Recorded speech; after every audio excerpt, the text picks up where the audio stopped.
বাঘ ও কুকুরের মধ্যে তুই পার্থক্য কি লিখেছিস?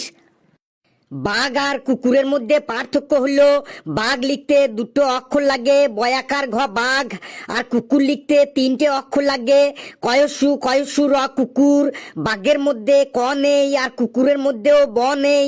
বাঘকে পোষ মানাতে হলে ডেলি মাংস দিতে হয়, আর কুকুরকে পোষ মানাতে হলে মুখে একটু করে সামনে একটা বিস্কুট দিলেই হলো, সাথে সাথে কুকুরটি পোষ মেনে যায়।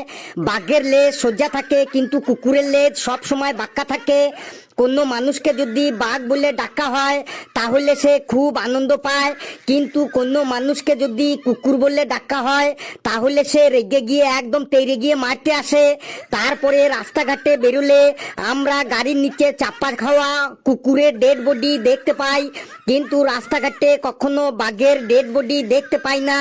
তারপরে কুকুরের লজ্জা শরম বলতে কিছুই নেই, যেখানে সেখানে পায়খানা প্রস্রাব করে দেয়, কিন্তু বাঘের লজ্জা শরম আছে। বাঘ কুকুরের মতো যেখানে সেখানে পায়খানা প্রস্রাব করে না। তারপরে কুকুর যখন প্রস্রাব করে তখন এক পা তুলে প্রস্রাব করে, কিন্তু বাঘ প্রস্রাব করার সময় কোনো পাই তুলে না। তারপরে ভাদ্র মাসে রাস্তাঘাটে যেখানে সেখানে দুমুখ কুকুর।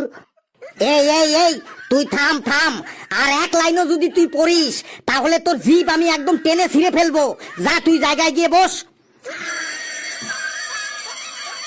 এই ঘন্টা পড়ে গেল, বাকি খাতা পরের দিন দেখবো, কেউ হল্লা করবি না, চুপচাপ বস।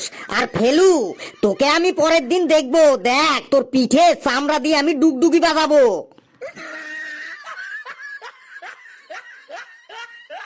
বন্ধুরা, ভিডিওটি কেমন লাগলো আপনারা কমেন্টসে জানাবেন, আর ভিডিওটি লাইক করবেন, যত পারেন শেয়ার করবেন, আর চ্যানেলটিকে সাবস্ক্রাইব করে আমাদের সাথেই থাকবেন।